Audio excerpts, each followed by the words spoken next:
kita masuk kepada bab yang ketiga. Ya. Bab yang ketiga judulnya Man haqqaqa tauhid dakhala al-jannata bighairi hisab. Barang siapa yang mentahqiq, memurnikan tauhid, maka dia akan masuk surga tanpa hisab. Nah, bab yang ketiga ini adalah lanjutan dari bab yang kedua. Kalau bab yang kedua umum, siapa yang bertauhid dosa-dosanya diampuni. Sekarang bab ketiga lebih tinggi lagi kedudukannya. Hanya orang-orang khusus yang bisa memurnikan tauhid dengan kemurnian yang sempurna. Nah, kalau dia bisa memurnikan tauhid dengan kemurnian yang sempurna, maka dia akan masuk surga tanpa hisab. Tanpa hisab. Karena orang masuk surga, proses masuk surga ada beberapa model manusia. Ada yang masuk surga dihisab dan diazab. Setelah dihisab ternyata dosanya lebih banyak daripada kebaikannya, Allah azab terlebih dahulu. Setelah diazab baru kemudian masuk surga. Mudah-mudahan kita tidak termasuk orang-orang tersebut ya. Yang kedua, orang yang masuk surga tapi dihisab terlebih dahulu. Tapi dihisab terlebih dahulu.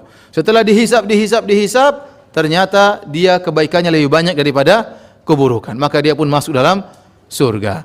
Yang ketiga yang lebih hebat, masuk surga tanpa azab dan tanpa hisab. Jadi ini luar biasa ya. Hisab langsung masuk surga, tidak perlu dihisab apalagi diazab. Dan ini hanya orang-orang spesial yang Allah pilih, tidak semua orang bisa masuk surga tanpa hisab ya. Kalau tidak dihisab berarti jelas tidak diazab. Berarti ini orang-orang yang spesial. Hadirin, hisab ada dua model. Di akhirat kelak hisab ada dua model. Dan hisab kalau kita mau artikan dalam bahasa kita adalah hari pengadilan. Yaumul hisab adalah hari pengadilan. Ya. Kita akan disidang, kemudian diaudit oleh Allah Subhanahu wa taala, diklasifikasikan mana kebaikan dan mana keburukan untuk kemudian ditimbang di yaumul mizan, hari pertimbangan. Ya. Oleh karenanya pada hari tersebut Allah akan menyidang setiap hamba. Yang menyidang adalah Allah Subhanahu wa taala, ya. Kemudian yang menjadi saksi banyak. Jadi saksi adalah tangan kita, kaki kita, ya. Catatan amal, malaikat menjadi saksi, bumi yang kita pijak juga menjadi saksi. Kata Allah, yauma idzin tuhadditsu akhbaraha. Pada hari tersebut bumi akan menyampaikan kabar-kabarnya. Kabar tentang orang yang pernah bermaksiat di atasnya, kabar tentang orang yang pernah berbuat kebaikan di atasnya. Semua menjadi saksi. Anda tidak bisa lari. Taib. Dihisab oleh Allah Subhanahu wa taala ada dua model hisab. Yang pertama disebut dengan al-ardu. Al-ardu artinya hisab yasir. Pemaparan. Allah Subhanahu wa taala membukakan buku catatan amal di hadapan sang hamba. Terus Allah sebutkan sampel-sampel sebagian maksiat yang pernah dia lakukan. Kau pernah begini, kau pernah begini, kau pernah begini. Setelah dia akui, diampuni oleh Allah Subhanahu wa taala. Dalam hadis ya. Dalam hadis Rasulullah SAW bersabda, "Innallaha yudnil mu'mina fayadha'u 'alaihi kanafahu." Allah mendekatkan seorang mukmin pada hari kiamat kelak. Fayadha'u 'alaihi kanafahu. Lalu Allah menutup dia. Kanaf kata para ulama seperti seekor burung tatkala dia mengeram anaknya atau dia memberi makan kepada anaknya, kemudian ada hewan yang ingin menyerang, maka dia tutup anaknya dengan apa? Sayapnya. Itu disebut kanaf. Ya. Maksudnya Allah Subhanahu wa taala menutup orang tersebut, tidak dibongkar aibnya di hadapan orang lain. Jadi ada orang yang dihisab tidak diperlihatkan kepada orang lain, dan ada orang yang dipermalukan oleh Allah Subhanahu wa taala. Semua kembali kepada kebijaksanaan Allah Subhanahu wa taala. Nah, seorang mukmin Allah akan tutupi dia. Kemudian setelah itu fayaqul wa yasturuhu, Allah menutup dia sehingga tidak ada yang melihat persidangan tersebut. Kemudian Allah berkata, "Ata'rifu dzamba kadza?" Apakah kau ingat dosa ini? Ata'rifu dzamba kadza? Apa kau ingat dosa ini? Fayaqul, maka sang hamba berkata, "Na'am." Iya Rabbi, benar saya ingat dosa-dosa tersebut. Hatta idza qarrarahu, tatkala dia sudah akui seluruh dosa-dosa tersebut, bidzunubihi, sampai hamba tersebut mengakui dosa-dosanya. Wa ra'a fi nafsihi annahu halak, dan dia rasa dia sudah binasa. Qala, Allah berkata, "Satartuha 'alaika fid dunya." Aku telah menutup aibmu di dunia. Wa ana aghfiruha laka al-yaum, dan pada hari ini aku akan ampuni engkau. Ya. Ini namanya hisaban yasiran. Hisab yang ringan, hisab yang mudah, ya. Oleh karenanya Allah Subhanahu wa taala berfirman, ya, "Fa amma man utiya kitabahu bi yaminih, fasawfa yuhasabu hisaban yasiran." Adapun orang yang diberikan catatan amal dengan tangan kanannya, dia terima dengan tangan kanan, maka dia akan dihisab dengan hisaban yasiran, dengan hisab yang mudah. Wa yanqalibu ila ahlihi masrura. Kemudian dia pulang. Jadi orang dapat catatan amal itu seperti dapat terima raport. Inilah raport dia selama dia beramal seumur hidup. Raportnya ini. Maka waktu dia mendapat catatan amal dengan tangan kanan, dia senang. Wa yanqalibu ila ahlihi masrura. Dia pulang ketemu dengan keluarganya dengan gembira. Ya. Dia bertemu dengan keluarganya dengan gembira. Dalam ayat yang lain kata Allah Subhanahu wa taala, "Wa amma man utiya kitabahu bi yaminihi fayaqulu ha umqra'u kitabiyah." Adapun orang yang diberi catatan amal, diterima dengan tangan kanan, dia berkata kepada yang lainnya, "Ha umqra'u kitabiyah." Dia bangga, baca catatan amal saya. Ayo lihat catatan amal saya. Ya, dia bangga. Dia bahagia kenapa catatan amalnya ternyata dia lulus. Ternyata ya nilainya bagus. Bertanda dia akan masuk surga. Nah, orang seperti ini terkadang dihisab oleh Allah tapi dengan hisaban yasiran, dengan hisab yang ringan. Adapun kalau dihisab dengan hisaban asiran ini yang menyakitkan. Ya. Hisab model kedua disebut dengan hisaban asiran, yaitu hisab yang parah, hisab yang berat. Ya. Kata Al-Hafidz Ibnu Hajar rahimahullah, yang dimaksud dengan hisaban asiran, dengan hisab yang berat, yaitu di sidang oleh Allah. Kata Nabi SAW, "Manukishal hisab uzib." Barang siapa disidang oleh Allah, dia akan tersiksa, dia akan terazab. Ya, kata Ibnu Hajar, "Wal muradu bil munaqashah." Yang dimaksud dengan disidang oleh Allah Subhanahu wa taala, al-istiqsa'u fil muhasabah. Benar-benar Allah mengaudit dia dengan detail. Wal mutalabah bil jalil wal hakir, dan Allah tampakkan seluruh amalan dia baik yang besar maupun yang kecil, wa tarkil musamahah, dan Allah tidak maafkan dia. Allah tidak maafkan dia. Kalau yang pertama tadi hisaban yasiran, Allah hanya sebutkan sampel-sampel, kau pernah begini, sampai dia sudah takut, dia sudah malu, ya. Allah bongkar aibnya, tapi Allah tidak perlihatkan di depan banyak orang. Setelah itu Allah mengatakan, "Saya sudah tutup aibmu di dunia, sekarang saya ampuni engkau." Tapi kalau sudah hisaban asiran, hisab yang berat, munaqashah, diaudit oleh Allah dengan audit yang detail, maka dia akan binasa. Dia akan binasa. Kata ulama, dia binasa dari dua sisi. Dia akan tersiksa dari dua sisi. Tersiksaan yang pertama, dia tersiksa tatkala diaudit. Karena dibongkar seluruhnya, kau pernah begini. Yang besar maupun yang kecil tidak dibiarkan oleh Allah Subhanahu wa taala. Yang kedua, ujung-ujungnya dia akan diadab oleh Allah Subhanahu wa taala. Ya. Dan orang-orang inilah yang diadab oleh Allah, merekalah yang menerima catatan amal dengan tangan kiri mereka. Kata Allah, "Wa amma man utiya kitabahu bishimalih fayaqulu ya laitani lam uta kitabiyah." Adapun orang-orang yang diberikan catatan amal diterima dengan tangan kiri, dia berkata, ya, seandainya saya tidak diberikan catatan amal. Ini hanya bikin malu saja. Ya, dalam ayat yang lain, ya, "Wa amma man utiya kitabahu wara'a dhahri." Adapun orang yang diberi catatan amal diterima dari arah belakangnya. Jadi ada dua ayat. Satu ayat dikatakan dia menerima catatan amal dari depan, ayat yang lain dikatakan dia menerima catatan amal dari belakang. Sehingga para ulama menjamak, apa maksudnya? Ada yang mengatakan tangannya terima dari belakang seperti ini, menunjukkan dia dipermalukan. Ada yang mengatakan tangannya tembus ke dadanya kemudian menerima catatan amal dari belakang. Ya, waktu dia melihat catatan amalnya ternyata isinya merah semua. Raportnya merah semua. Ya. Makanya Allah mengatakan, "Wa wudhi'al kitab fataral mujrimina mushfiqina mimma fih." Tatkala catatan amal dibuka, engkau akan melihat orang-orang pelaku maksiat ketakutan. Wa yaquluna ya wailatana ma li hadzal kitab. Mereka berkata, celaka kita. Kitab apa seperti ini? La yughadiru shaghiratan wala kabiratan illa ahsaha. Tidak ada satu perbuatan pun yang besar maupun yang kecil kecuali ditampakkan. Wa wajadu ma amilu hadira, dan mereka dapati apa yang telah mereka kerjakan semuanya terungkapkan. Tidak ada yang terluputkan. Allah mengatakan, "Wa may ya'mal mithqala dzarratin khairan yarah." Barang siapa yang melakukan kebajikan meskipun sekecil zarrah, meskipun sekecil apapun, meskipun hanya senyum kepada saudara, pasti ada hasilnya. Pasti ada balasannya. Dia akan lihat catatannya. Wa amman wa may ya'mal mithqala dzarratin syarran yarah. Dan barang siapa yang melakukan keburukan sebesar zarrah, sekecil apapun, dia pasti akan melihat hasilnya. Oleh karenanya Allah mengaudit dengan sangat detail. Dan kalau seorang sudah terjerumus dalam hisaban asiran, maka dia akan tersiksa. Tersiksa waktu diaudit dan ujung-ujungnya dia akan masuk neraka jahanam. Ini sangat menyedihkan. Makanya dia mengatakan, "Wa yaqulu ya laitani lam uta kitabiyah." Seandainya saya tidak diberikan catatan amal. "Walam adri ma hisabiyah." Ya. Dia mengatakan percuma, seandainya saya tidak tahu saya bakalan dihisab. Beda dengan orang yang beriman, dia tahu dia akan dihisab, maka kemudian dia bersiap-siap. Allah mengatakan dalam ayat yang lain, wa amma man utiya kitabahu bishimalihi, ya, wa amma man utiya kitabahu wara'a dhahrihi fahuwa yad'u thubura wa yasla sa'ira innahu dhanna an la yahur, ya, innahu kana fi ahlihi masrura innahu dhanna an la yahur. Kata Allah Subhanahu wa taala, adapun orang yang diberikan catatan dengan tangan kirinya, maka dia pun berteriak-teriak, celaka aku, celaka aku. Kemudian dia masukkan dalam neraka jahanam. Innahu kana fi ahlihi masrura. Dia dahulu di keluarganya waktu di dunia gembira saja kerjanya. Innahu dhanna alla yahur. Dia menyangka dia tidak akan dikembalikan kepada Allah Subhanahu wa taala. Ya, ini sifat-sifat orang yang tidak pernah menghisap dirinya, akhirnya dihisap dengan berat pada hari kiamat. Dia lupa ada hari kiamat. Di dunia senang-senang saja. Di dunia senang-senang saja. Tidak pernah pikir bahwasanya dia akan dikembalikan, akan disidang oleh Allah Subhanahu wa taala. Akibatnya tiba-tiba dia meninggal kemudian disidang oleh Allah Subhanahu wa taala.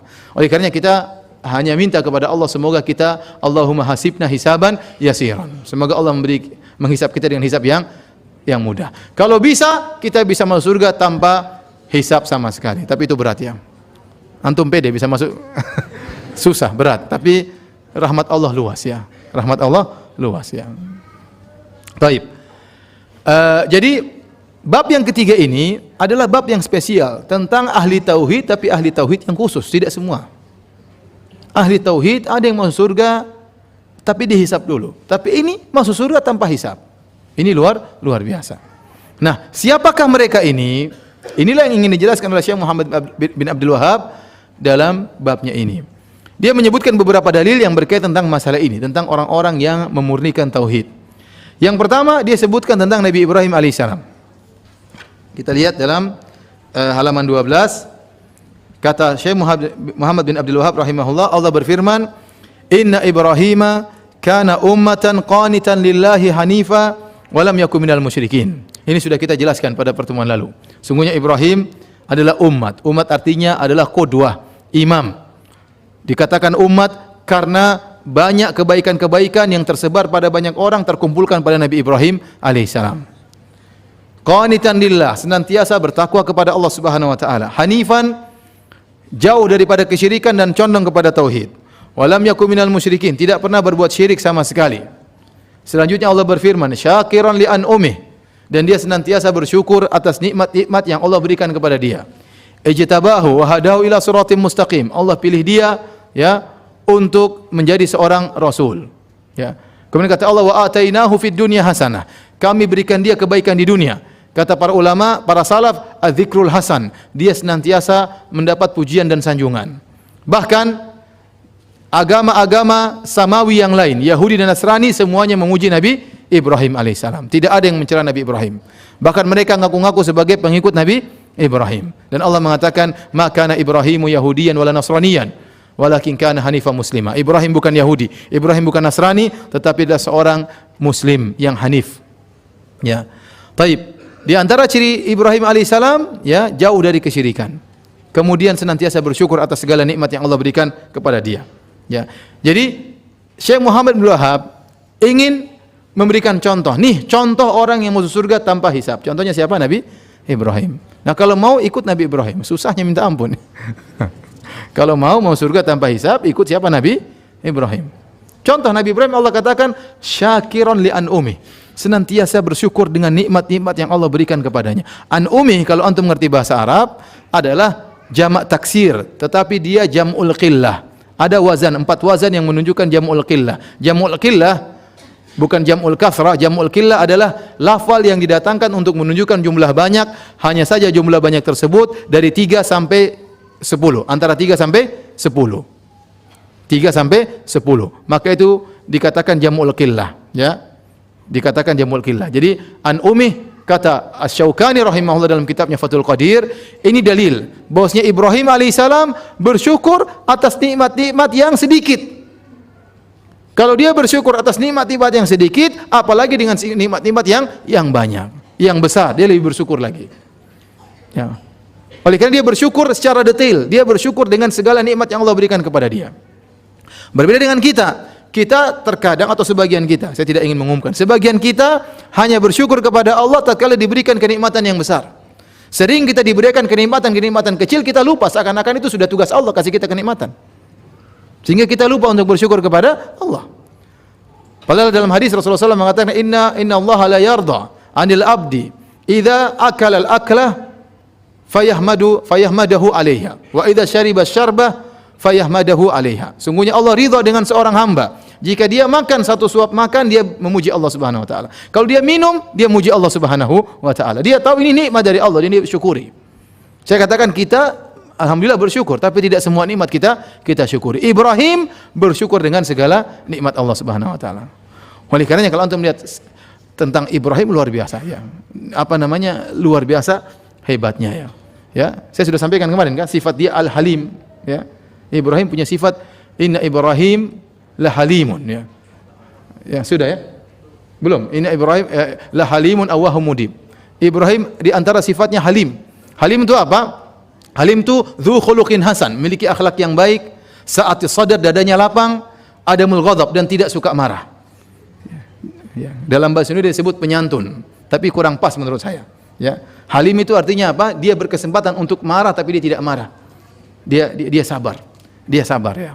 Oleh karenanya, waktu dia dibakar oleh kaumnya, dia tidak berdoa ya Allah hancurkan mereka. Kita mungkin diusir-usir ya Allah hancurkan dia ya Allah. Ya. Baru dakwah diusir ya Allah patahkan tulangnya ya Allah. Begitu dia mati kualat sama saya. Padahal Ibrahim tidak. Ibrahim diusir bapaknya, diusir kaumnya, ya, dimusuhi, diusir, dia pergi berdakwah tempat lain. Dari negeri Babil pergi ke Syam. Di Syam diusir lagi, pergi lagi. Halim. Kapan Allah sebutkan dia halim? Ya. Tatkala malaikat datang ingin mengadab kaum Nabi Lut. Kemudian Nabi Ibrahim ketakutan. Ternyata yang dia berikan. Jadi waktu malaikat datang, ya, kata Allah, hal ataka haditsu dhaif Ibrahim al-mukramin. Tatkala malaikat datang kepada Ibrahim dalam bentuk manusia, Nabi Ibrahim mengira ini manusia. Maka mereka mengatakan salam, keselamatan. Salam bagi engkau Ibrahim. Kata Ibrahim, salamun qaumun munkarun. Keselamatan terhadap kaum yang saya tidak kenal. Ibrahim tidak kenal siapa tamu-tamunya, datang bertamu di rumahnya, tapi luar biasa akhlaknya mulia. Dia menjamu tamu. Faraga ila ahlihi faja'a bijilin samin. Dia segera pergi ke rumahnya, kemudian dia potong sapi besar untuk menjamu tamu. Sapi yang gemuk, ya, bukan ceplok telur, bukan ya. Dia pergi, kemudian sapi gemuk dalam riwayat hanith, yaitu dia panggang, kemudian dia berikan kepada tamunya. Akhlaknya luar biasa. Ini padahal orang tidak pernah dia kenal. Ini orang padahal tidak pernah kenal. Ini kita orang kenal saja kita kasih telur, apalagi yang tidak kita kenal. Kita kasih bon setelah itu. Baik, hadirin ya. Kemudian setelah itu waktu faqarraba ilaihim qala ala ta'kulun. Nabi Ibrahim hidangkan makanan, ternyata mereka tidak makan. Nabi Ibrahim ketakutan. Ini siapa kok tidak makan? Akhirnya malaikat menjelaskan kami ini diutus oleh Allah untuk menghancurkan kaum apa? Kaum Nabi Lut. Kemudian malaikat juga mengabarkan bahwasanya engkau akan punya anak. Namanya Ishak, wa min wara'i Ishaq wa Yaqub, dan Ishak akan punya anak lagi namanya apa? Yaqub. Kemudian kata Allah Subhanahu wa taala, "Falamma dhahaba an Ibrahim ar-ra'u wa ja'atuhul busyra yujadiluna fi qaumi Lut." Setelah Ibrahim hilang rasa takutnya, dan kemudian datang kabar gembira dia bakalan punya anak, setelah puluhan tahun tidak punya anak dengan Sarah, yujadiluna fi qaumi Lut. Dia berdialog dengan kami, dengan para malaikat, mendebat malaikat tentang kaum Nabi Lut. Para ulama mengatakan, Nabi Ibrahim mengatakan, kenapa harus diadab sekarang? Bukankah di sana ada orang soleh? Bukankah di sana ada Lut? Jadi, subhanallah, begitu halimnya siapa Nabi Ibrahim. Kalau kita hancurin saja malaikat, jangan tunda-tunda, sekarang aja hancurin. Nabi Ibrahim tidak demikian. Mau saya Anda bertauhid, Anda dakwakan tauhid, tapi Anda harus punya sifat apa? Halim, sabar. Sabar dalam apa? Berdakwah. Jadi Ibrahim Allah luar biasa. Makanya jelas-jelas dia masuk surga tanpa hisab. Nah, Syekh Muhammad bin Wahab memberikan contoh terlalu berat. Masuk surga tanpa hisab seperti Nabi Ibrahim, siapa yang bisa? Ya. Kalau Ibrahim al-Indonesi mungkin, Ibrahim alaihissalam siapa yang bisa seperti Ibrahim? Ya, Ibrahim Pekalongan mungkin. Ibrahim Al-Fattah mungkin, Ibrahim alaihissalam siapa yang bisa? Ujian cerita Ibrahim itu luar biasa ya. Makanya disebut dengan apa? Khalil Rahman, kekasih Allah. Diuji pada perkara-perkara yang paling dia cintai. Bayangkan dia sudah puluhan tahun nikah, tidak punya anak. Kemudian anak pertama Ismail disuruh bawa pergi jauh. Ya. Ini sudah ditunggu-tunggu puluhan tahun nggak punya anak, begitu keluar anak tersebut dipisahkan. Allah suruh pisahkan. Kemudian anak tersebut tatkala sudah dewasa disuruh sembelih. Ya, namanya hati seorang ayah benar-benar terikat pada anaknya tatkala anaknya sudah dewasa, disuruh sembelih. Ini menunjukkan ujian Nabi Ibrahim sangat luar biasa. Tapi azan ya. Tapi azan kemudian salat kemudian kita lanjutkan kembali ya. Baik. Kali ini saya duduk lama ya. Kuat atau tidak? Harus selesai bab ini. Hah? Hah? Kuat? Mungkin 1 jam lagi. Enggak apa-apa ya? Enggak apa ya. Ya, baik. Bismillahirrahmanirrahim. Assalamualaikum warahmatullahi wabarakatuh. Alhamdulillah, salatu wassalamu ala Rasulillah wa ala alihi wa sahbihi wa mawala. Hadirin hadirat yang dirahmati oleh Allah Subhanahu wa taala. Kita lanjutkan pengajian kita ya. Tadi kita sebutkan tentang beberapa kemuliaan Nabi Ibrahim alaihissalam ya. Ada satu poin yang luar biasa dari Nabi Ibrahim, tadi kita sebutkan sifatnya Halim. Halim adalah seorang yang dzu khuluqin hasan, kata Syekh Sa'di, dzu khuluqin hasan, akhlak yang mulia, wa sa'atus sadar, dadanya lapang ya. Tidak cepat marah, tidak cepat ngamuk, dan ini perkara yang sangat penting ya. Makanya Nabi Musa waktu berdoa, yang pertama dia minta kelapangan dada. Rabbi shrahli sadri, ya Allah lapangkan dadaku. Karena kalau orang dadanya lapang, mau banyak ujian, mau apa, itu yang paling penting, dadanya lapang ya. Kemudian dia tidak cepat emosi, bahkan terhadap istrinya, bahkan terhadap istri Nabi Ibrahim. Kita tahu Nabi Ibrahim alaihissalam menikah dengan Sarah ya, puluhan tahun tidak punya anak. Dan suatu hari Nabi Ibrahim alaihissalam lewat di suatu negeri Mesir, kemudian sang raja tertarik untuk menikahi Sarah atau ingin menggauli Sarah, sehingga akhirnya Nabi Ibrahim harus berdosa. Waktu ditanya siapa Sarah, kata dia hadhihi ukhti, ini adalah saudariku.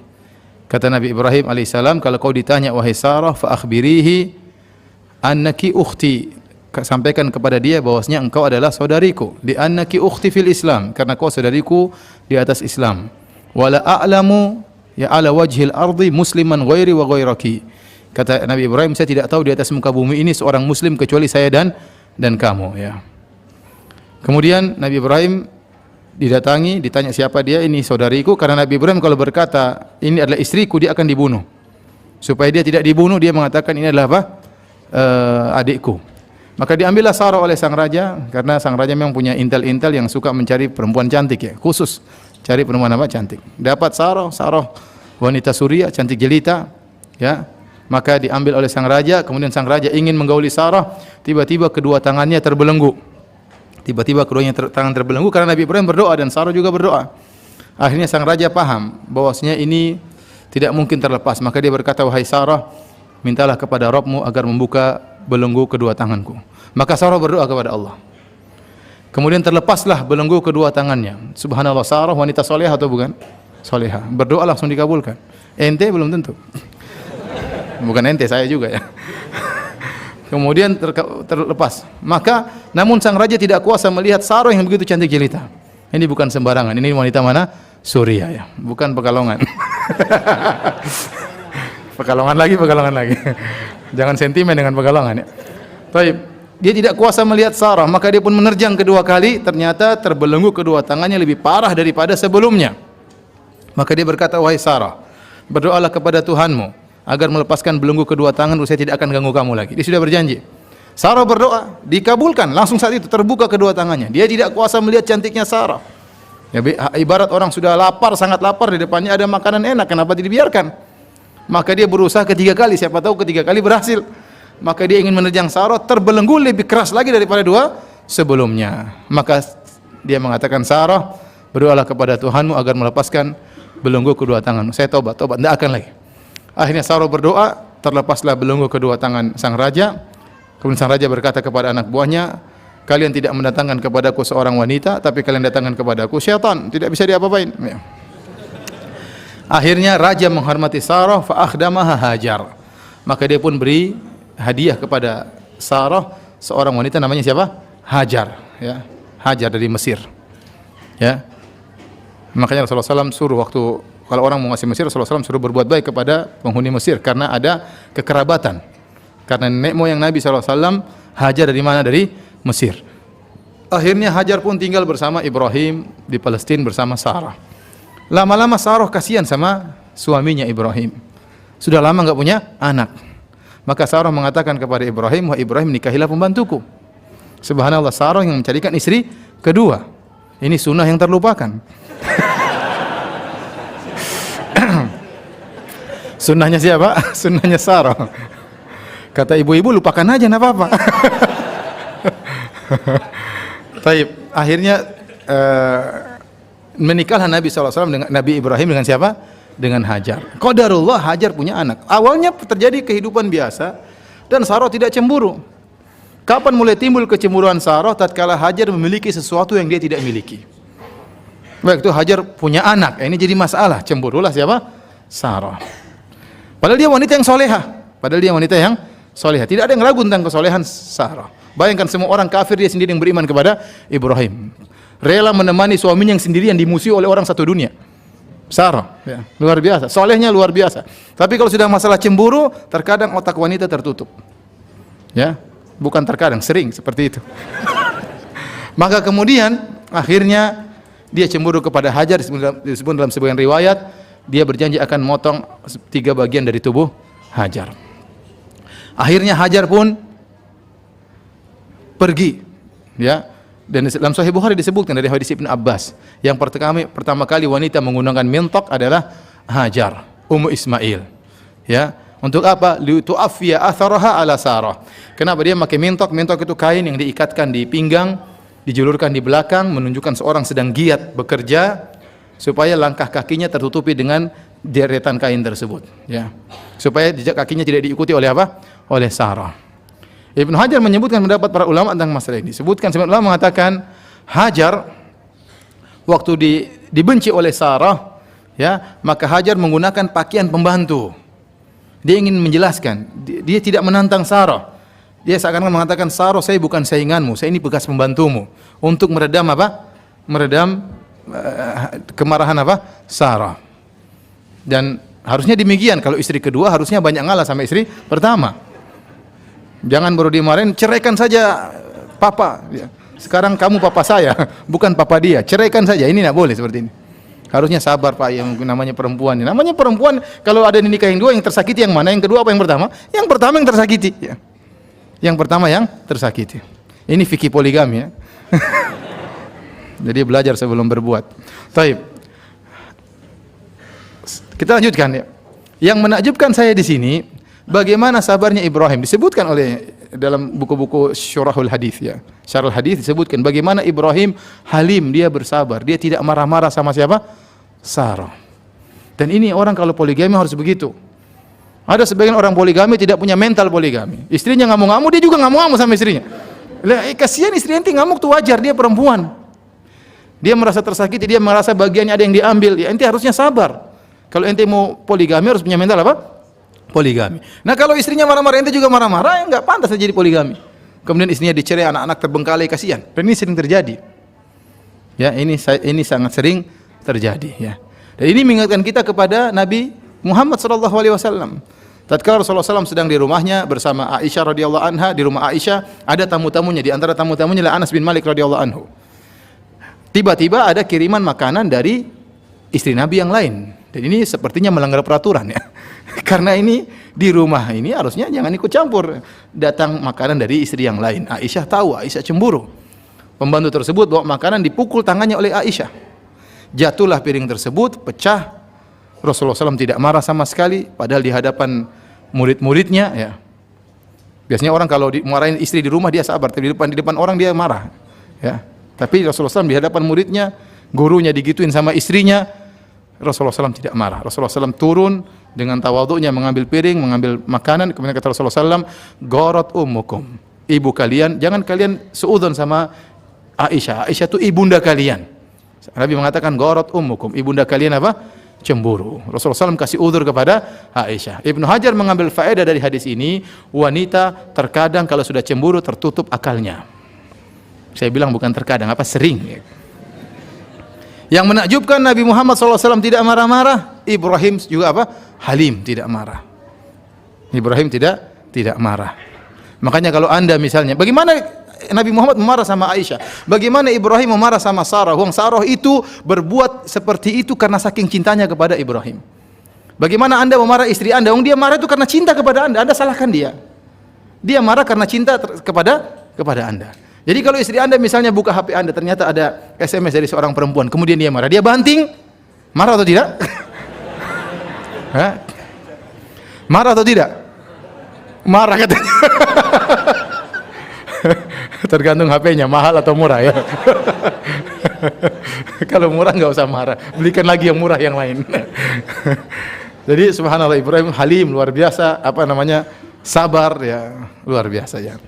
Ini diantara sifat Nabi Ibrahim alaihissalam ya. Taib. Ikhwani fillah, akhwati fiddin, azani Allah yakum. Tatkala Syekh Muhammad bin Abdul Wahhab menyebutkan contoh orang yang mau surga tanpa hisab adalah Ibrahim alaihissalam, bukan maksudnya kita harus sama seperti Ibrahim secara plek seperti itu. Tapi ada sifat spesial Ibrahim, yaitu hanifan lam yakum minal musyrikin. Itu yang harus seorang miliki. Senantiasa cenderung kepada tauhid dan jauh dari kesyirikan ya, dan menjauhkan diri sejauh-jauhnya dari kesyirikan. Oleh karenanya beliau menyebutkan ayat berikutnya. Dalil yang kedua, walladzina hum bi rabbihim la yusyrikun. Dalam surat Al-Mu'minun ayat 59. Dan orang-orang yang tidak mempersekutukan dengan Tuhan mereka sesuatu apapun. Ayat ini kalau kita bacakan seluruhnya dari surat Al-Mu'minun ayat 57 sampai 60, Allah berfirman, innal ladzina hum min khasyati rabbihim musyfiqun. Sungguhnya orang-orang yang mereka takut terhadap azab Allah Subhanahu wa taala. Walladzina hum biayati rabbihim yu'minun, dan orang-orang yang mereka beriman terhadap ayat-ayat Rabb-nya. Walladzina hum bi rabbihim la yusyrikun, dan orang-orang yang mereka tidak berbuat syirik kepada Rabb-nya sama sekali. Walladzina yu'tuna ma ataw wa qulubuhum wajilatun annahum ila rabbihim raji'un, dan orang-orang yang mereka melakukan atau memberikan apa yang mereka berikan sementara hati mereka merasa takut ya, bahwasanya mereka akan dikembalikan kepada Rabb mereka. Ciri mereka di antaranya tatkala beramal soleh mereka takut ya. Mereka takut jangan sampai tidak diterima, sehingga mereka terus beramal soleh. Makanya di akhir ayat kata Allah, ulaika yusari'una fil khairat, yaitu orang-orang yang berlomba-lomba dalam kebaikan, wa hum laha sabiqun, dan mereka adalah orang-orang yang bersegera dalam melakukan kebaikan.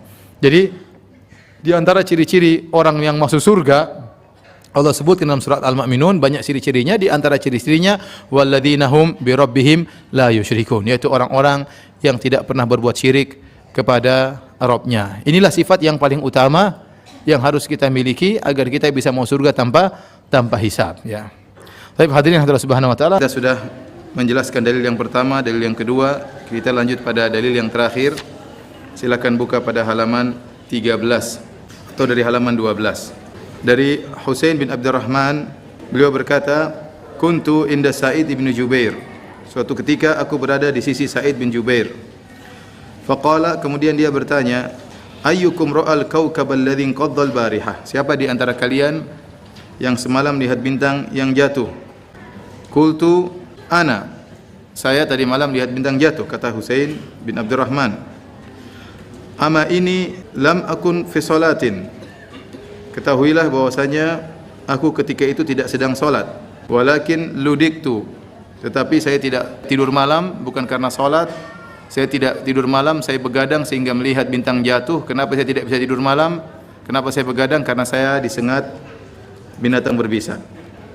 Kemudian Sa'id bin Jubair bertanya, "Fama sana'ta? Apa yang kau lakukan?" Kata dia, "Irtaqaitu, aku minta untuk diruqyah." Sa'id bertanya lagi, "Wa ma hamalaka ala dzalik?" Apa yang mendorongmu untuk meminta diruqyah?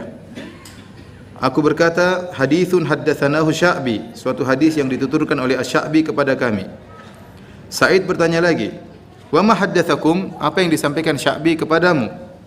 Aku berkata, qad haddatsana an Buraidah bin al-Husayb, bahwasanya Rasulullah SAW bersabda, la ruqyata illa min ainin aw humatin. Tidak ada ruqyah kecuali karena ain atau karena sengatan. Kemudian Sa'id berkata, qad ahsana man intaha ila ma sami'a. Sungguh telah baik orang yang mengamalkan apa yang telah didengarnya. Walakin haddatsani Ibnu Abbas. Akan tapi Ibnu Abbas radhiyallahu anhuma menyampaikan kepada kami tentang suatu hadis bahwasanya Rasulullah SAW bersabda, uridat alayyal umamu, ditampakkan bagiku umat-umat. Fara'aitu nabiyya wa ma'ahu rahtu. Lantas aku melihat ada seorang nabi dan bersamanya beberapa orang. Ar-rahtu itu antara 3 sampai 9. Ada sekitar beberapa orang. Wan nabiyyu wa ma'ahu rajul wa rajulani. Ada nabi yang pengikutnya cuma 1 orang, ada nabi yang pengikutnya 2 orang. Wan nabiyyu wa laysa ma'ahu ahadun. Dan ada seorang nabi tidak ada pengikutnya sama sekali. Idrufi ali sawadun azimun. Kemudian ditampakkan kepadaku sawadun azim, itu hitam yang besar, artinya jumlah yang sangat banyak. Fadhanantu annahum ummati. Maka aku menyangka itu adalah umatku. Faqila li hadza Musa wa qaumuhu. Maka dikatakan kepadaku itu adalah Musa dan kaumnya. Fanadhartu fa idza sawadun azimun. Saya melihat ke arah lain, tiba-tiba ada sekumpulan hitam yang banyak, artinya sekumpulan orang yang banyak. Faqila li hadza ummatuk. Maka dikatakan ini adalah umatmu. Wa ma'ahum sab'una alfan yadkhuluna al-jannata bighairi hisabin wala adzab. Dan di antara umatmu ada 70.000 orang yang masuk surga tanpa azab dan tanpa hisab. Thumma nahadha fadakhala manzilahu. Setelah itu Rasulullah SAW kemudian bangkit dari duduknya, lalu dia masuk ke rumahnya. Fa khadha an-nasu fi ulaik. Maka para sahabat berbincang-bincang, siapakah mereka itu yang masuk surga tanpa azab dan tanpa hisab? Wa qala ba'dhum, sebagian mereka berkata, fala'allahumul ladzina sahibu Rasulullah sallallahu alaihi wasallam. Mungkin mereka adalah para sahabat Rasulullah sallallahu alaihi wasallam, artinya dari kaum Muhajirin, dari awal bersahabat dengan Rasulullah sallallahu alaihi wasallam. Wa qala ba'dhum fala'allahumul ladzina wulidu fil Islam falam yusyriku billahi syai'a. Sebagiannya lagi berkata, mungkin mereka adalah orang-orang yang sejak lahir sudah Islam, kemudian tidak pernah berbuat syirik sama sekali. Wa dzakaru asya'a, lalu mereka menyebutkan pendapat-pendapat yang lainnya.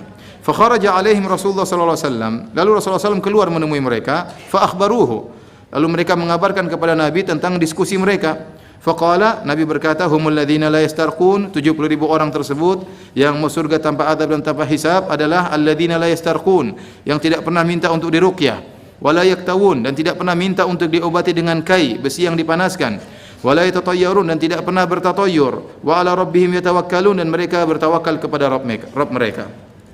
Faqama Ukashah bin Mihsan, maka Ukashah bin Mihsan berdiri. Kemudian dia berkata, "Ud'u Allah an yaj'alani minhum." Ya Rasulullah, doakan aku termasuk dari 70.000 orang tersebut. Qala anta minhum, kata Nabi, kau termasuk mereka. Tsumma qama rajulun akhar, kemudian berdiri laki-laki yang lain. Dia berkata, "Ud'u Allah an yaj'alani minhum." Ya Rasulullah, doakan aku agar termasuk 70.000 orang tersebut.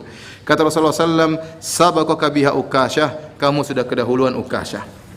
Baik hadirin, hadis ini adalah hadis yang sangat agung, dan kita akan menyampaikan banyak sekali faedah dari hadis ini, hadis yang sahih yang diriwayatkan oleh Imam Al-Bukhari dan Al-Imam Muslim.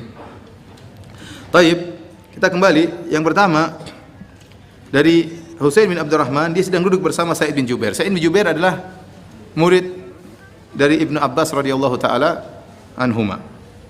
Kemudian Sa'id bin Jubair bertanya, "Siapa di antara kalian yang tadi malam melihat bintang jatuh?" Pembicaraan seperti itu boleh, ya, ada kejadian aneh. Siapa yang kemarin lihat tabrakan, siapa yang kemarin lihat sesuatu, ya.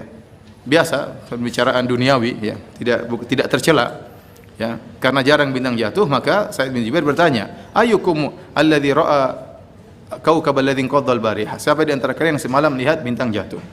Maka Husain bin Abdurrahman berkata, "Saya yang lihat." Kemudian dia berkata, "Ama ini lam akun fi salatin." Adapun aku tidak tidur malam karena saya sedang tersengat, bukan karena sedang salat, ya. Karena kalau bintang terjatuh di malam hari, berarti yang melihat bintang jatuh tersebut tentunya tidak tidur.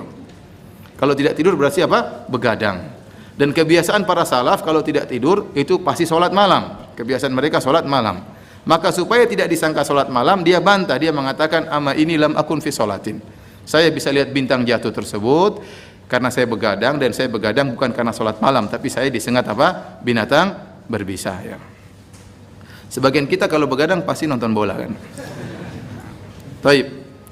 Kemudian ini dalil bahwasanya para salaf dahulu tidak ingin dipuji dengan apa yang tidak mereka lakukan. Karena itu ciri-ciri yang tercela. Yang Allah sebutkan dalam Al-Qur'an, yuhibbuna an yuhmadu bima lam yaf'alu. Mereka suka dipuji dengan apa yang tidak mereka lakukan, ya. Maka seorang menghindari hal ini.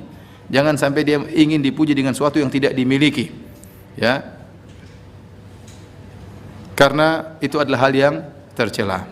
Oleh karenanya, kalau kita ditanya oleh seorang, berapa hafalanmu? Kau sudah berapa juz kau hafal dari Al-Qur'an? Maka bilang saja tidak ada, ya.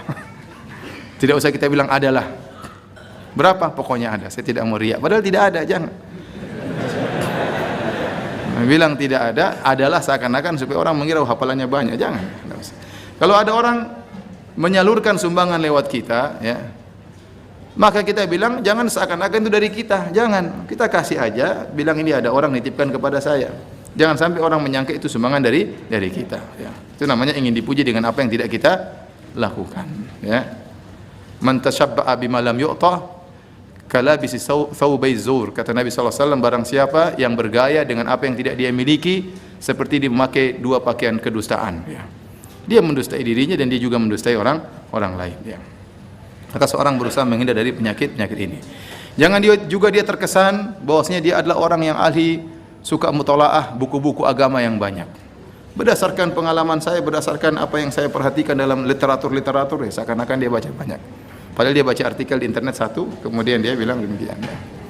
Jangan dia mengesankan seakan-akan dia hafal Sahih Bukhari dan Sahih Muslim. Kemudian dia mengesankan seakan-akan dia hafal, bahkan hafal ininya, hafal anunya, kenyataannya tidak hafal.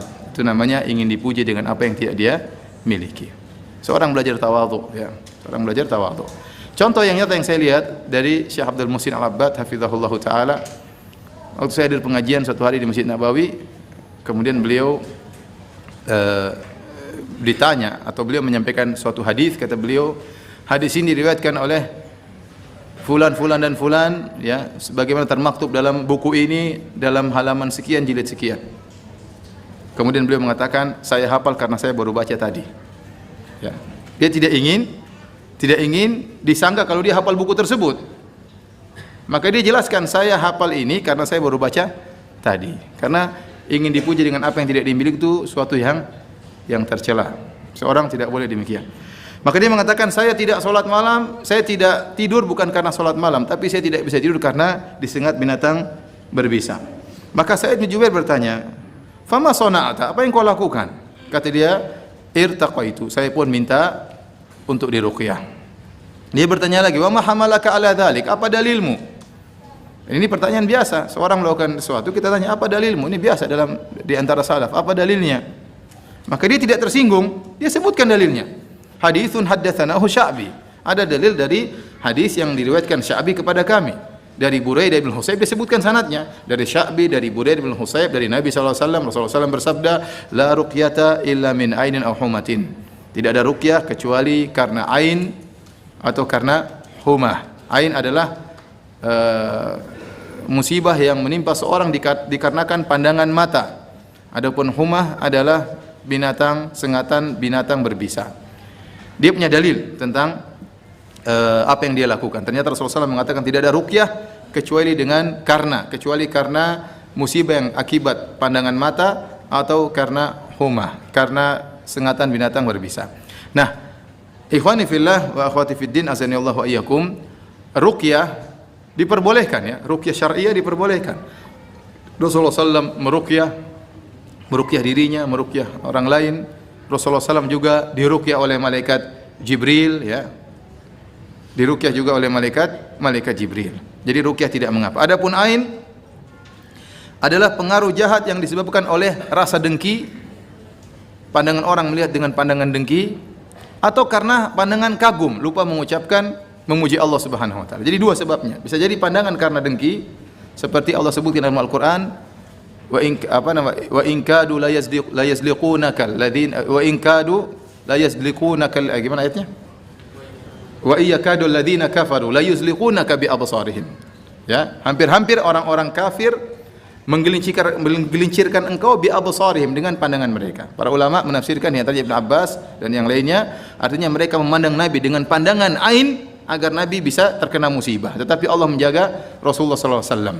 Wa iyyakadu alladhina kafaru la yuzliqunaka bi absarihim. Hampir-hampir orang kafir menggelincirkan engkau wahai Muhammad dengan pandangan mereka. Ini pandangan jahat. Namun ternyata ain, musibah menimpa seorang bukan hanya dengan pandangan hasad.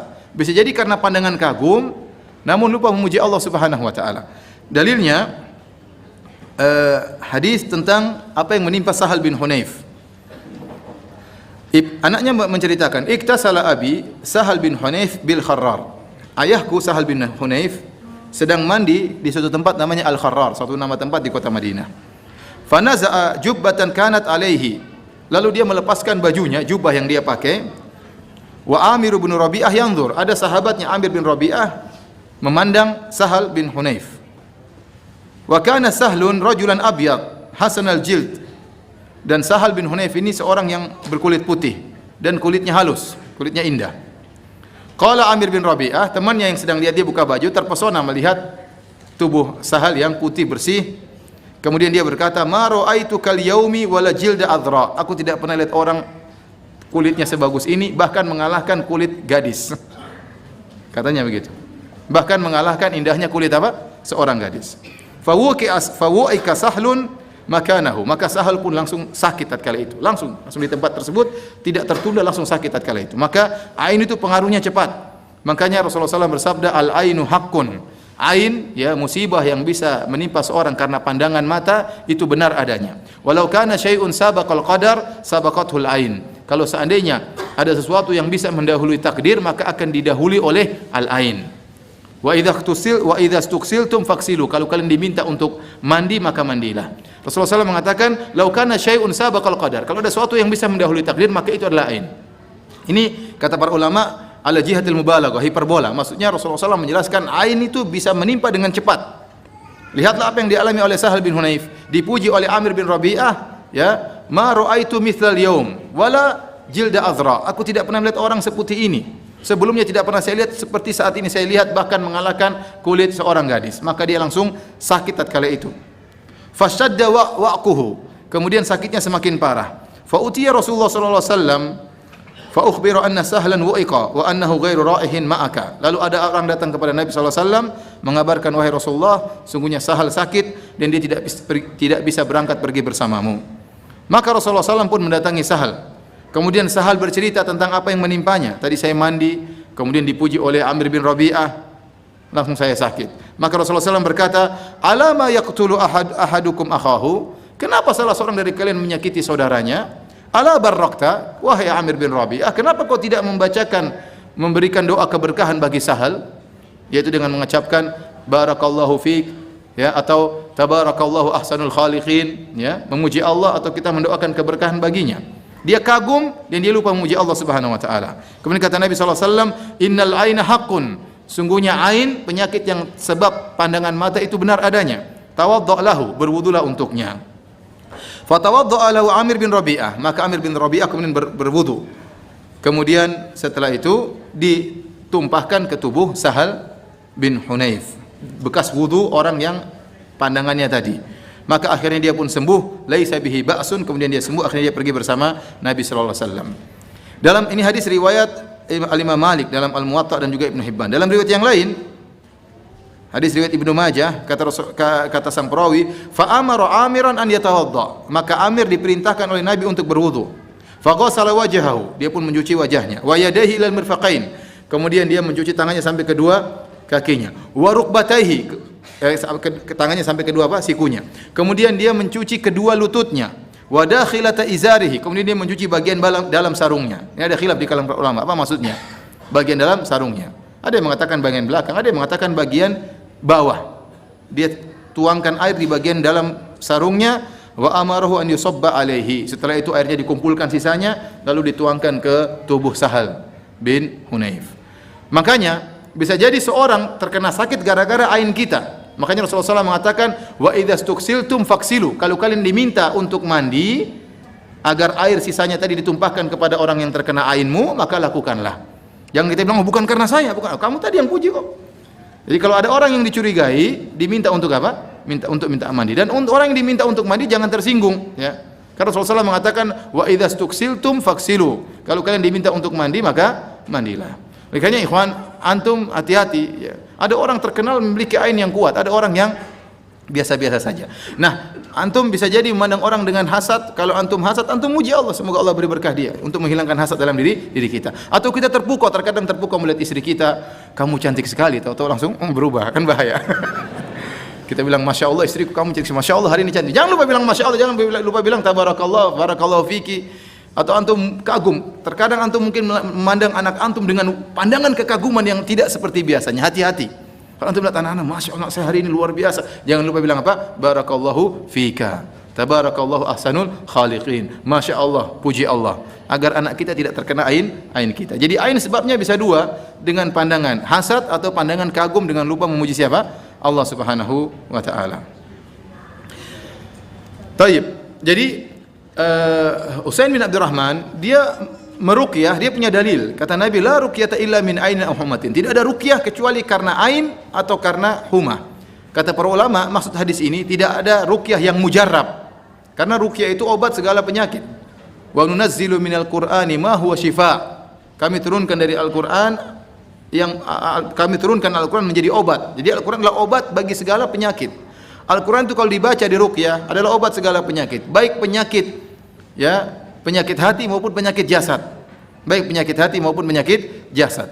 Di antara penyakit-penyakit tersebut ada ruqyah yang sangat ampuh, yaitu ruqyah karena ain dan ruqyah karena humah.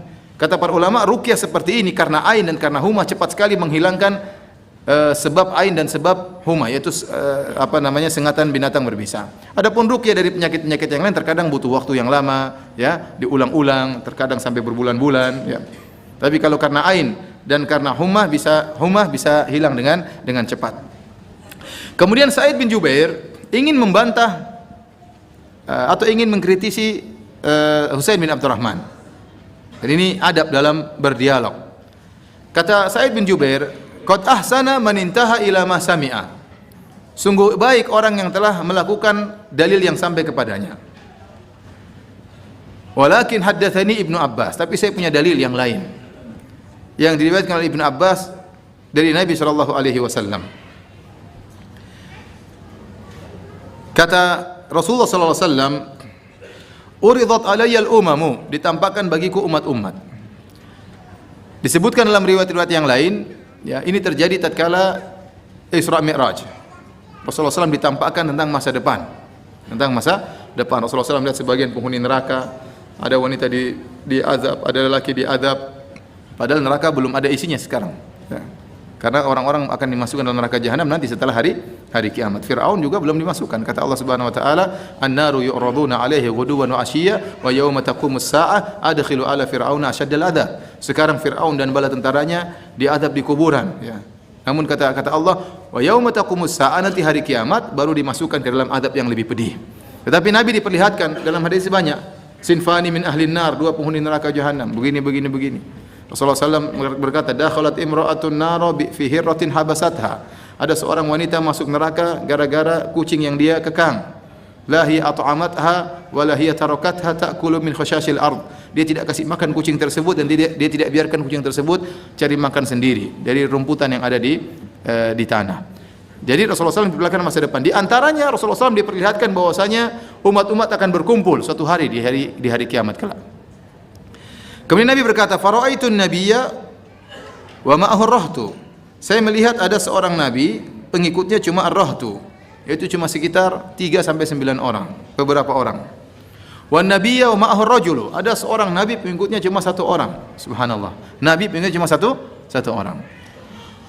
War rajulani, ada nabi pengikutnya cuma 2 orang, ya. Wan nabiyya wa laysa ma'ahu ahadun, dan ada seorang nabi tidak ada pengikutnya sama sekali. Apakah nabi-nabi tersebut gagal dalam berdakwah? Jawabannya tidak. Mereka sudah berdakwah sesuai dengan yang diperintahkan oleh Allah Subhanahu wa taala, dan masalah hidayah di tangan Allah Subhanahu wa taala. Ya. Oleh karena Nabi Nuh alaihi salam berdakwah selama 950 tahun. Alfa sanatin illa khamsina ama. 950 tahun. Tapi kata Allah, "Wa ma amana ma'ahu illa qalil." Tidak ada yang beriman kepadanya kecuali cuma sedikit. 950 tahun, dan itu dakwahnya bukan dakwah seperti kita cuma seminggu sekali pada maghrib di Masjid Al-Fatah, tidak, ya. Itu kata Nabi Nuh, "Inni da'autu qaumi laila wa nahara." Aku mendakwahi kaumku siang dan malam. Terus menerus saya dakwahi. Falam yaziduhum du'ai illa firara. Semakin aku berdakwah mereka semakin kabur. Ya. Subhanallah, 950 tahun dakwah siang malam, istrinya pun tidak beriman. Istrinya kafir, anaknya pun tidak beriman. Wa ma amana ma'ahu illa qalil, yang beriman kepadanya cuma sedikit orang. Ada nabi yang tidak punya pengikut sama sekali. Tapi ingat, mereka sudah berusaha semaksimal mungkin. Nabi Nuh bersabar. Bahkan dikatakan abdan syakura. Nabi Nuh itu hamba yang bersyukur kepada Allah Subhanahu wa taala. Ya, bersabar dalam berdakwah dan bersyukur kepada Allah atas anugerah yang Allah berikan. Pengikutnya sedikit, tetap bersyukur kepada Allah Subhanahu wa taala. Maka seorang berusaha berdakwah semaksimal mungkin, ya. Kalau tidak ada pengikutnya, maka dia menghibur diri dengan mengatakan, para nabi juga ada yang tidak ada pengikutnya. Jangan dia baru berdakwah dengan cara yang kasar, dengan cara yang keras, kemudian diusir oleh masyarakat, tidak apa-apa. Nabi juga tidak ada pengikutnya. Salahnya kamu yang salah, cara dakwahnya nggak beres ya. Ya, seorang berusaha berdakwah dengan berbagai metode, dengan perlahan-lahan, dengan penuh kelembutan. Kalau dia ditolak ya itu sudah, berarti dia sudah berusaha. Ya. Taib, hadirin dan hadirat yang dirahmati oleh Allah Subhanahu wa taala. Kemudian kata Nabi sallallahu alaihi wasallam, "Idru fi ali sawadun azimun." Tiba-tiba diperlihatkan kepadaku sawad. Sawad dalam bahasa Arab artinya hitam, tetapi maksudnya sawad di sini bukan hitam ya. Maksudnya jumlah yang besar. Sawad jumlah yang besar, jumlah yang sangat besar. Menunjukkan pengikut yang banyak. Fa dhanantu annahum ummati. Maka aku menyangka itu adalah umatku. Saya punya cerita ya. Agak lucu sedikit, mau dengar atau tidak? Suatu hari saya keluar dari masjid Syekh bin Baz. Masjid Syekh bin Baz itu masjid Universitas Islam Madinah. Di tengah kampus Universitas Madinah ada masjid besar namanya Masjid Syekh bin Baz rahimahullahu taala. Kita tahu di Universitas Islam Madinah ya, mahasiswa dari berbagai macam negara, ada 100 negara lebih. Ya, makanya kalau ada tandingan bola ini Piala Dunia ya. Saya pas keluar tiba-tiba ada orang Afrika dua berdebat di depan pintu masjid. Ini apa masalahnya, mereka berdebat di depan pintu masjid. Satunya berkata, "Ya akhi, hitam yang kita rasakan ini ujian dari Allah Subhanahu wa taala." Lanjutkan enggak? Semoga yang hitam tidak tersinggung ya. Saya juga hitam-hitam dikit lah ya. Yang satunya berkata, "Ya akhi, tidak ya akhi, hada nikmah minallah." Ini nikmat dari Allah, anugerah dari Allah. Kata dia, "Ya akhi, gimana ente jujur saja? Tidak ada nikmat, ini ujian." Allah berfirman, "Yauma tabyadu wujuh wa taswaddu wujuh." Ya. Hari di mana ada wajah yang berseri-seri dan ada wajah yang menghitam.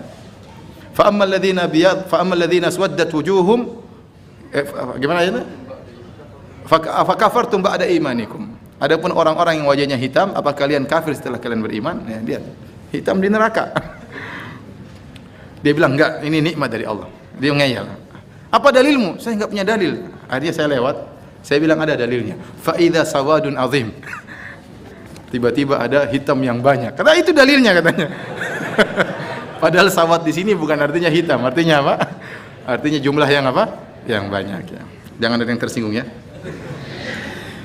Fa dhanantum annahum ummati. Saya melihat jumlah yang banyak, saya menyangka itu adalah umatku. Faqila li, maka dikatakan kepadaku, "Hadza Musa wa qaumuhu." Inilah Musa dan pengikutnya. Kita tahu bahwasanya pengikut terbanyak setelah Nabi, pengikut umat Muhammad SAW adalah umat Nabi Musa alaihissalam. Pengikutnya sangat banyak ya. Kemudian dikatakan itu bukan umatmu tapi Musa dan pengikutnya. Fa nadhartu fa idza sawadun azim. Kemudian saya melihat ke arah yang lain, tiba-tiba ada jumlah yang sangat banyak pula. Faqila li hadza ummatuk, maka dikatakan itulah umatmu. Setelah itu Rasulullah SAW berkata, "Wa ma'ahum sab'una alfan yadkhuluna al-jannata bighairi hisabin wala adzab." Dan di antara umat Nabi SAW ada 70.000 orang yang masuk surga tanpa azab dan tanpa hisab. Berapa orang? 70.000 orang. Banyak atau sedikit? Banyak. Banyak atau sedikit? Sedikit. Ya akhi, umat Muhammad banyak ya. Dari zaman Nabi SAW sampai hari kiamat umat Muhammad. Bukan cuma yang hidup sekarang sudah berapa miliar? Banyak. Belum yang sudah pernah hidup. Yang pernah hidup, yang sudah meninggal dunia banyak sekali, miliaran. Yang sedang hidup juga miliaran. Yang akan hidup sampai hari kiamat juga apa? Miliaran. Ternyata yang mau surga tanpa azab dan tanpa hisab cuma 70.000 orang. Nah, kita mungkin nggak masuk dalam situ. Berat. Saingan kita para sahabat, para tabi'in, Imam Malik, Imam Syafi'i, saingannya berat. Iya atau tidak? Mungkin masuk atau tidak? Mungkin, tapi kecil kemungkinannya. Karena ini perkara yang berat. Kita berbicara tentang orang yang memberikan tauhid. Kalau masalah keutamaan tauhid secara umum benar, orang mau surga. Mungkin, tapi mungkin dihisab dulu. Mungkin diadab dulu. Ini ada tingkatan yang spesial, tanpa dihisab, tanpa diadab. Subhanallah. Antum bayangkan, antum nanti di hari kiamat sebelum disidang antum disuruh nunggu di bawah terik matahari 50 ya, apa namanya, dengan jarak yang sangat dekat sampai orang-orang ketakutan, kehausan, kelaparan, bercucuran keringat. Belum lagi disidang waktu setelah itu. Setelah disidang ditanya, kamu pernah begini, berat. Ya. Setelah disidang kemudian ditimbang lagi, mengerikan, tunggu hasil timbangan. Kemudian catatan amal, mengerikan semuanya. Ini orang santai saja, tahu-tahu nyelonong masuk surga. Tanpa hisab. Tidak pakai apa? Hisab, luar biasa. Oleh karenanya 70.000 itu banyak tapi sebenarnya sedikit ya. Maka Nabi SAW dalam riwayat Ahmad, Rasulullah SAW minta tambahan. Fastazattu Rabbi fazadani ma'a kulli alfin sab'ina alfan. Aku pun minta tambahan kepada Rabbku. Maka Rabbku memberi tambahan setiap 1.000 bawa 70.000 orang. Sekarang jumlahnya jadi berapa? Coba hitung pakai kalkulator. Berapa? Cepat, yang benar saya kasih hadiah. Hah? Ada jawaban yang lain? Benar saya kasih hadiah. Tapi enggak banyak, 100.000. Hah? 4,9 miliar. Semoga ini yang benar. Ini 4,9 juta. Ini bapak sama anak berselisih. Coba yang benar berapa? Setiap 1.000 orang bawa 70.000 orang. Jadinya sekarang jumlah yang masuk surga tanpa azab, tanpa hisab berapa? Ayo berapa? Wah, banyak sekali 7 triliun. 7 triliun kita masuk semua insya Allah. Berapa? 4.900.000. Yang bilang 4.900.000 berapa orang? Coba angkat tangan. Uangnya nggak cukup. Yang benar salah semua. Ya? Salah semua. Yang benar 4.970.000. 70.000 pertama jangan dilupakan. Benar atau tidak? Aduh, matematika nggak benar. Uangnya saya masukin lagi ya. Masa 70.000 pertama pahlawan ente lupakan? Dia yang bawa, semua orang dilupakan. Paham? Jadi yang benar jumlahnya jadi 4.970.000. Nah, kalau ini masih ada kemungkinan. Rahmat Allah luas. Ente jangan berkecil hati ya. Berdoa kepada Allah. Dalam riwayat yang lain ya disebutkan bahwasanya Allah tambah lagi. Mudah-mudahan kita dimasukkan oleh Allah Subhanahu wa taala. Baik. Kemudian setelah Rasulullah SAW menyampaikan ada 70.000 orang masuk surga tanpa azab dan tanpa hisab, Rasulullah SAW berdiri, fadakhala manzilah, kemudian dia masuk dalam rumahnya. Fakhadha nasu fi ulaik. Orang-orang pun berbicara, siapa 70.000 orang tersebut? Semua ingin bisa dapat predikat itu, masuk surga tanpa hisab dan tanpa azab. Maka mereka berdiskusi. Ada yang berkata, fala'allahumul ladzina sahibu Rasulullah. Mungkin mereka adalah para sahabat Nabi. Maksudnya sahabat yang lebih spesial. Sahabat Nabi, semua yang melihat Nabi dalam istilah syariat adalah sahabat. Tapi ini sahabat sedang berbicara tentang sahabat. Maksudnya sahabat yang sejak awal di Mekah sudah menemani Nabi SAW, kemudian berhijrah ke kota Madinah menemani Nabi SAW. Mungkin itu sahabat Nabi SAW. Wa qala ba'dhum fala'allahumul ladzina wulidu fil Islam wa lam yusyriku billahi syai'a. Mungkin 70.000 orang tersebut adalah orang-orang yang sejak lahir sudah Islam dan tidak pernah berbuat syirik sama sekali. Ini menunjukkan para sahabat yang sedang berdiskusi, mereka benar-benar mengagungkan kaum muhajirin, para sahabat. Sehingga mereka waktu ditanya, siapa yang masuk surga tanpa azab dan tanpa hisab? Mungkin sahabat kaum muhajirin yang sejak awal sudah bersahabat dengan Nabi SAW. Jadi para sahabat agung di mata mereka. Tidak seperti orang Syiah yang kemudian mengkafirkan seluruh sahabat kecuali 4 orang atau berapa orang. Kemudian mereka tahu keagungan Islam dan bahayanya syirik. Makanya di antara pendapat mereka berkata, fala'allahumul ladzina wulidu fil Islam, mungkin mereka ini orang-orang yang sejak lahir sudah Islam, walam yusyriku billahi syai'a, dan kemudian tidak berbuat syirik sama sekali. Mereka ngerti bahwasanya bisa masuk surga tanpa azab dan tanpa hisab itu tidak boleh syirik sama sekali. Wa dzakaru asya'a. Lalu mereka menyebutkan pendapat-pendapat yang lain. Ya. Maka ini dalil kita boleh, misalnya tanya, apa pendapat kalian? Boleh ya. Nanti yang penting ada yang membenarkan. Fa kharaja alaihim Rasulullah sallallahu alaihi wasallam, kemudian Rasulullah SAW keluar menemui mereka, fa akhbaruhu. Lantas mereka menyampaikan kepada Nabi, ya Rasulullah, tadi kami diskusi, ada yang mengatakan begini, ada yang mengatakan begini. Namun ternyata pendapat mereka semua salah. Dan alhamdulillah salah. Antum bayangkan kalau ternyata yang masuk surga tanpa azab, tanpa hisab cuma sahabat Nabi, kita sudah keluar dari dulu. Tidak mungkin masuk karena kita bukan sahabat Rasulullah sallallahu alaihi wasallam. Kalau pendapatnya pernah masuk Islam, sejak lahir sudah Islam, tidak pernah berbuat syirik sama sekali, kita mungkin pernah terjerumus dalam kesyirikan, entah syirik besar, entah syirik kecil. Alhamdulillah pendapat mereka salah. Pendapat yang benar dijelaskan oleh Nabi SAW, humul ladzina la yastarqun. Mereka adalah orang-orang yang tidak pernah minta untuk diruqyah. wala yaktawun, dan mereka tidak pernah meminta untuk diobati dengan besi yang dipanaskan, wala yatatayyarun, dan mereka tidak pernah bertatoyur, yaitu mengkait-kaitkan nasib sial dengan sesuatu yang dilihat, sesuatu yang didengar, dengan angka tertentu, dengan waktu tertentu, hari tertentu, bulan tertentu. Wa ala rabbihim yatawakkalun, dan mereka bertawakal kepada Rabb mereka. Ini syarat orang-orang mau surga tanpa hisab dan tanpa azab. Baik. Kita bahas di sini, ya. Ruqyah, kalau seorang minta ruqyah, kenapa dikatakan makruh? Ruqyah itu jadi ruqyah itu ada berapa model. Pertama, kita meruqyah orang lain. Ini tidak jadi masalah. Ya. Ada seorang sahabat berkata, "Ya Rasulullah, hal arqi, apakah saya boleh meruqyah?" Kata Nabi sallallahu alaihi wasallam, "Man istata'a minkum an yanfa'a akhahu falyaf'al." Barang siapa di antara kalian yang mampu untuk beri manfaat kepada saudaranya, lakukanlah. Ruqyah itu pengobatan. Kita mengobati orang, baik atau tidak? Baik, enggak jadi masalah. Yang pertama, kita meruqyah orang. Ya, dan Rasulullah SAW meruqyah sahabat, kemudian Rasulullah SAW juga diruqyah oleh Jibril alaihissalam. Yang kedua, orang datang meruqyah kita tanpa kita minta, ini juga enggak jadi masalah. Orang yang berbuat baik sama kita, silakan, tafadhal. Yang jadi masalah yang ketiga, kita minta untuk orang lain untuk meruqyah kita. Ini menurut para ulama mengurangi tawakal. Dalam hadis yang diriwayatkan oleh Ibnu Majah, disahihkan oleh Syekh Albani, Rasulullah SAW bersabda, "Man iktawa aw istarqa faqad bari'a min tawakkul." Barang siapa minta untuk diruqyah atau minta untuk disembuhkan dengan besi yang dipanaskan, dia berlepas diri dari tawakal, tawakal yang sempurna. Dia berlepas diri dari tawakal yang sempurna. Kenapa? Karena minta ruqyah ada bentuk permintaan kepada orang lain, dan Rasulullah SAW menyuruh para sahabat untuk tidak minta kepada siapapun kecuali hanya kepada Allah Subhanahu wa taala. Kemudian perkara yang kedua, selain meminta kepada orang lain, ada bentuk perendahan, kita minta tolong dong ruqyah saya. Yang kedua, ada ketergantungan hati kepada orang ini. Ada ketergantungan hati kepada orang ini. Oleh karenanya, barang siapa yang minta untuk diruqyah, dia tidak berdosa loh. Minta ruqyah itu tidak berdosa, tapi dia berkurang dari derajat yang paling tinggi. Karena mau surga tanpa hisab dan tanpa adab itu adalah orang-orang ahli tauhid yang super kedudukannya, sangat tinggi. Dan barang siapa yang minta diruqyah, dia telah turun dari kedudukan yang tertinggi tersebut, sehingga dia tidak bisa masuk surga tanpa hisab dan tanpa azab. Taib. Hadirin hadirat yang dirahmati oleh Allah Subhanahu wa taala.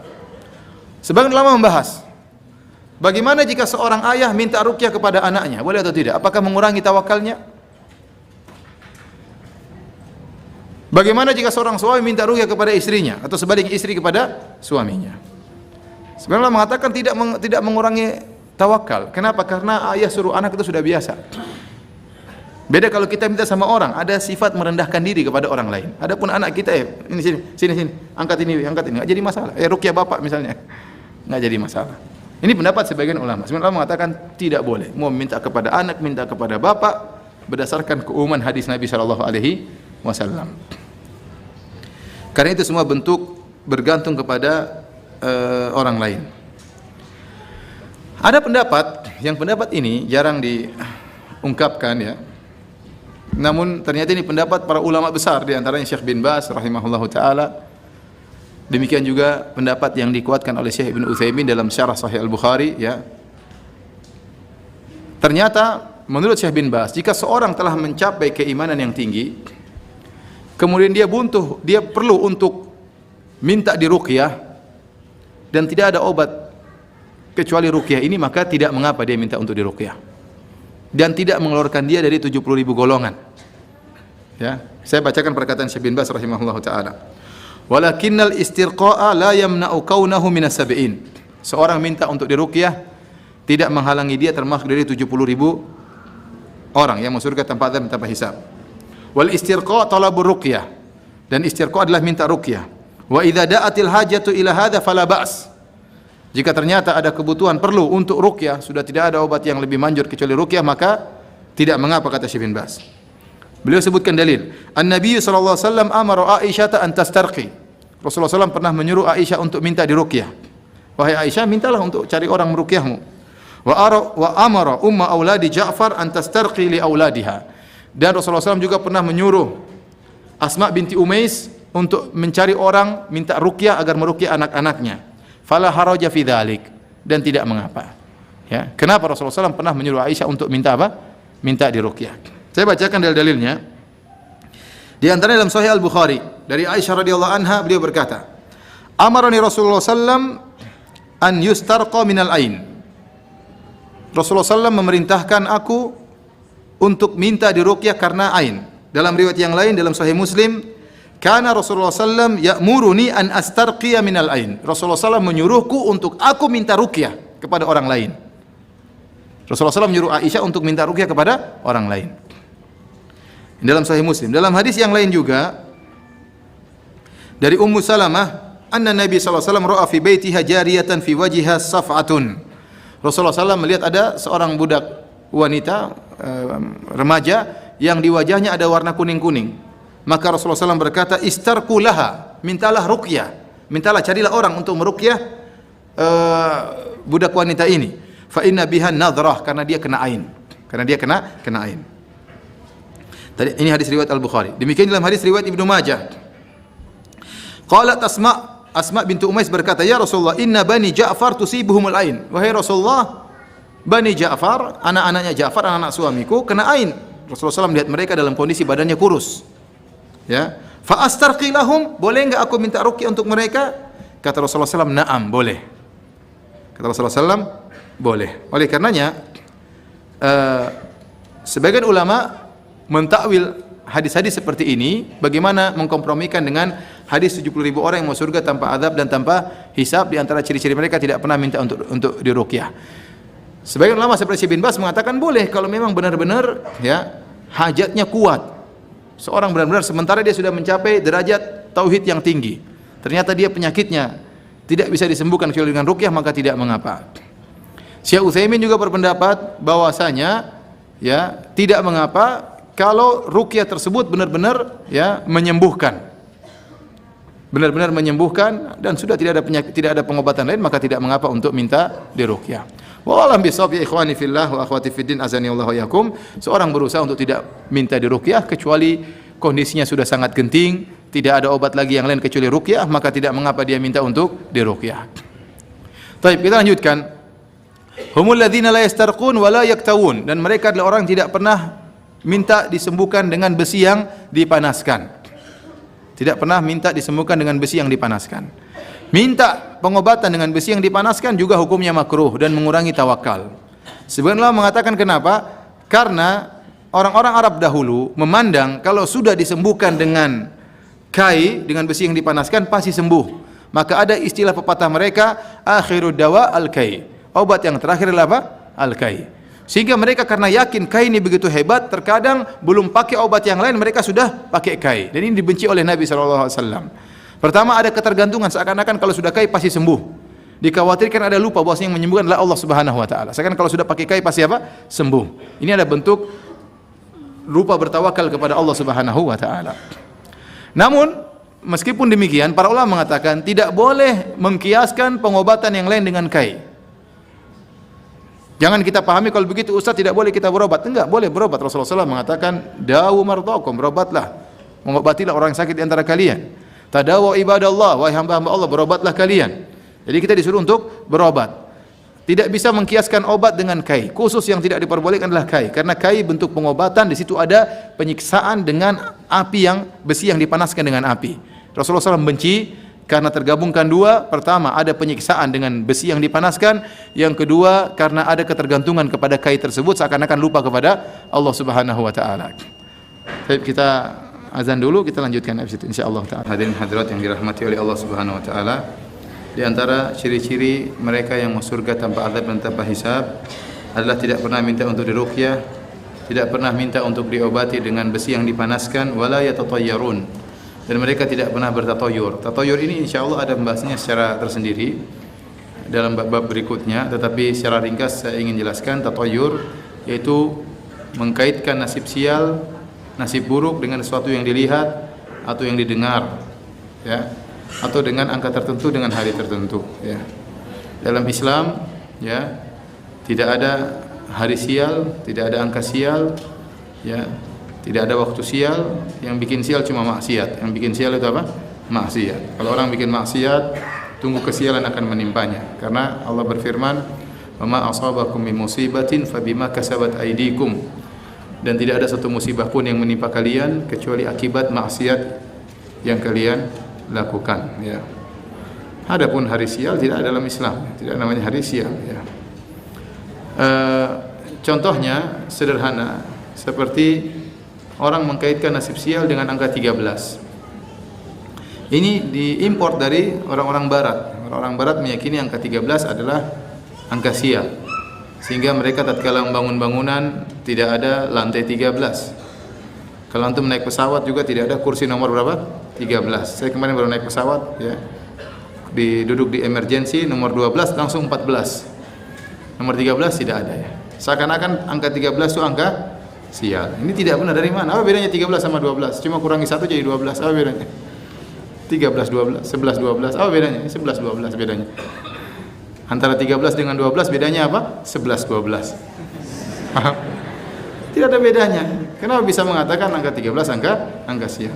Ya akhi, bagaimana kalau ente ternyata anak nomor 13? Kasihan. Saya, istri saya 13 bersaudara, satunya meninggal, tinggal 12. Adiknya yang terakhir nomor 13, ini anak sial kalau begitu. Alhamdulillah ya, hafal Quran ya, hafal 30 juz, jadi imam di Pekanbaru ya. Masih kita bilang dia apa? Anak sial ya. Anak sial tapi hafal Quran, kan repot ya.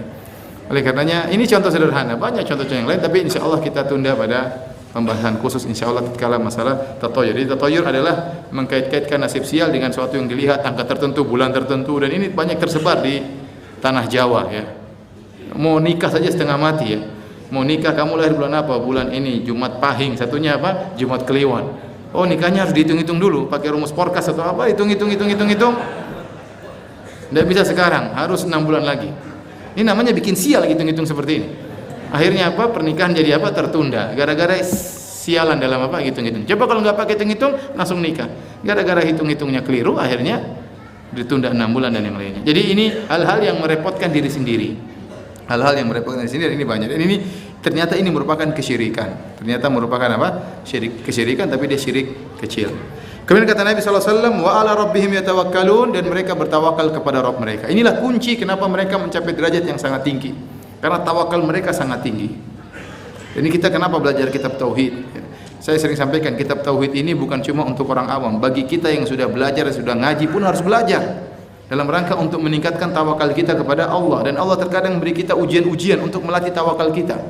Tawakal dalam mencari nafkah, tawakal dalam berdakwah, tawakal dalam segala hal. Ya.